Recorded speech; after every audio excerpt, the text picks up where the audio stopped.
Have you ever had the feeling that your life keeps repeating the same chapter? The days change, the people change, the places change, but deep down, the story seems to stay the same. The same worries about money, the same blocks, the same debts coming back, the same opportunities slipping away, the same feeling of almost getting somewhere, but always returning to the starting point. And after repeating the same cycle for so long, you begin to ask yourself, is this destiny? Was I born to live this way? Is prosperity meant for some people, but not for me? But what if this repetition is not destiny? What if it is a program? What if the scarcity you experience today did not begin with you, but is being repeated through you? Today, I want to talk about a deep idea, the possibility that your body, your cells, your DNA, and your energetic field are carrying information that influences the way you relate to money, abundance, and deserving, not as a prison, but as a code that can be observed, understood, and rewritten, because maybe you are not broken. Maybe you are simply repeating an old program, and everything that can be programmed can also be reprogrammed. For a long time, we were taught to see DNA only as a biological code, something that defines physical traits, predispositions, inherited family characteristics. But within a more energetic and spiritual perspective, DNA can be seen in a much greater way, as a living antenna, an information system, a field that transmits, receives, and organizes signals. And if you look at it from this angle, a question begins to arise. What kind of signal is your DNA transmitting into your reality? Safety or fear? Expansion or survival? Abundance or scarcity? Trust or an old memory of loss? Because many times we try to change our lives only on the surface. We change strategies, we change jobs, we do affirmations, we try to think positively, we try to manifest money, love, health, freedom. But for some reason, life keeps bringing the same pattern. And this happens because sometimes the pattern is not only in the conscious mind, it is deeper, it is in the body, it is in emotional memory, it is in the nervous system, it is in the stories we heard as children, it is in our family's relationship with money, it is in the fear passed down from generation to generation, it is in phrases that seemed ordinary, but became internal commands. Money is hard. Rich people are no good. No one in our family prospers. It's better not to draw attention. You have to be content with little. If you grow too much, you'll lose people.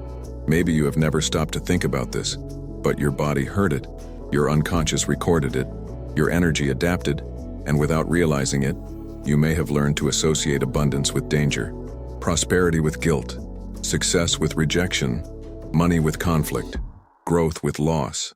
So you say you want to prosper, but a deeper part of you asks, is it safe? What if I'm judged? What if I lose people's love? What if I don't know how to handle it? What if I stop belonging? And that is how scarcity maintains itself.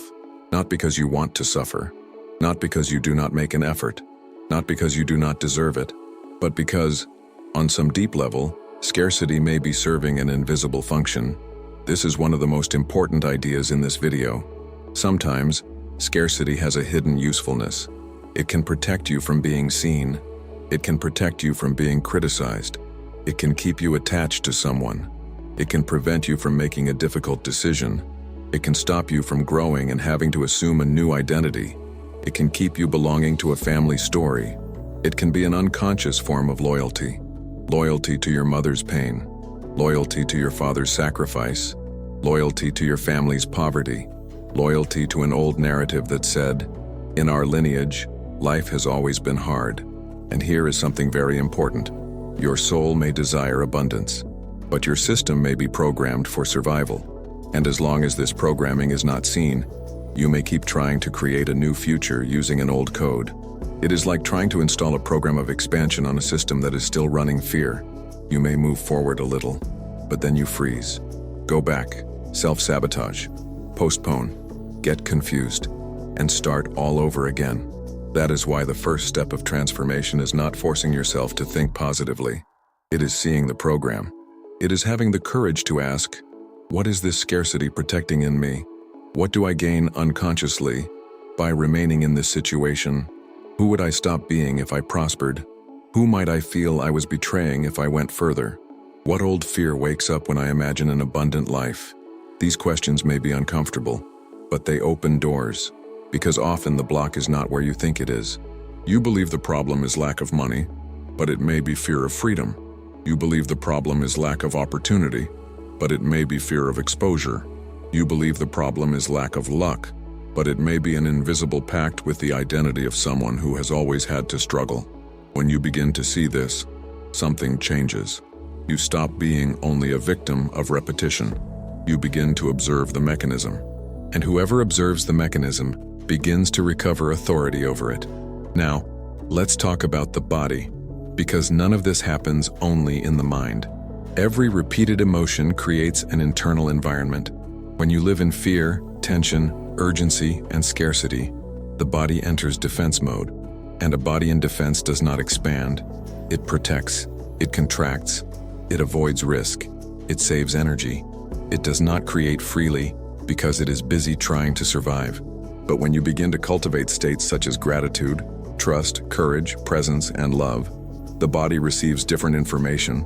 It begins to understand. I am safe. I can open. I can receive. I can grow. I can live something different. And this changes the way you act. It changes the way you decide. It changes the way you perceive opportunities. It changes the way you position yourself in the world. Because abundance is not only about having money. Abundance is being able to open yourself to the flow of life.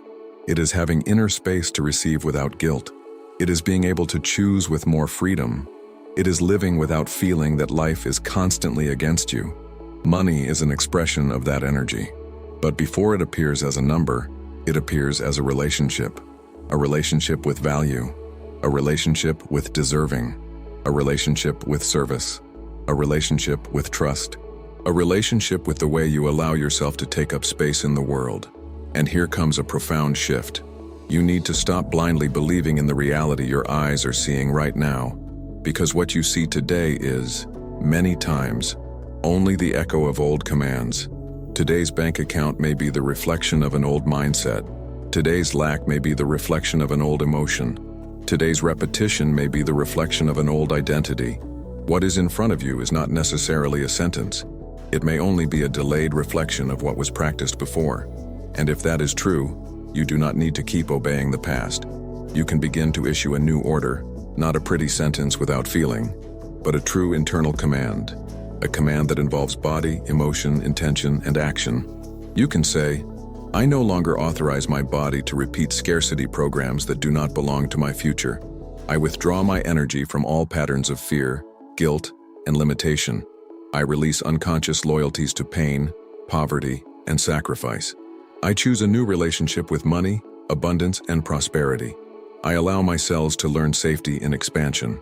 I choose a new command, but this command needs to be accompanied by movement, because knowledge without action becomes mental weight. And spirituality without movement becomes fantasy. Life needs to see a new choice in you. It can be small, but it needs to be real. Organize a debt, create an offer, charge for your work, stop diminishing yourself. Study something that opens a path, leave a relationship that keeps you in scarcity. Say no, say yes, show up, do it. Take the first step, because the miracle needs heat, and the heat is your action.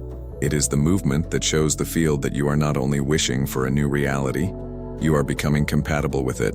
And maybe, in the beginning, the chaos increases. Maybe what no longer matches your new version begins to leave. Maybe some relationships change. Maybe you lose old certainties. Maybe you see clearly things you once preferred not to see. But that does not mean something went wrong. Sometimes, chaos is simply the old program being uninstalled. Sometimes, life needs to disorganize what was false to make room for something true. Sometimes, before a leap, there is a collapse. But you do not need to interpret every collapse as punishment. It can be cleansing. It can be transition. It can be restructuring. It can be your system saying, I can no longer keep sustaining this version. And it is in this moment that compassion becomes essential. Not that passive compassion that makes you accept everything and stay small, but the compassion that looks at you and says, I understand why you were afraid. I understand why you protected yourself. I understand why you repeated this for so long, but now we are going to choose differently, without hatred for the past, without shame about your story, without contempt for the version of you that was only trying to survive, because you do not heal by attacking yourself. You heal by recovering authority with love. And from there, a new question is born. Will you keep repeating fears that may not even be yours? Or will you take command of what begins to radiate from now on? Your body listens, your energy responds, your field reorganizes, your reality begins to receive new signals. But these signals need to be consistent. It is not enough to do this one day and return to the old pattern the next. It is practice. It is conscious repetition. It is presence. It is loving vigilance. It is remembering, every day, I am not the program. I am the consciousness that can rewrite the program. So tonight, before sleeping, do something simple. Place one hand in the center of your chest. Breathe slowly. Feel your body. And say with intention, I reclaim my energy from all the places where it became trapped in scarcity. I release memories, pacts, and unconscious loyalties to lack. I thank my ancestors, but I choose a new path. I allow my body to learn abundance with safety. I am free to prosper without guilt. I am free to receive. I am free to grow. Then, stay in silence for a few seconds. Do not force it. Do not try to feel something extraordinary. Simply give your body new information. Repeat this for a few days. Observe dreams. Observe ideas. Observe emotions. Observe resistance. Observe opportunities. Observe where you still contract when you think about prospering, because that is where the key is. Abundance does not begin when money arrives.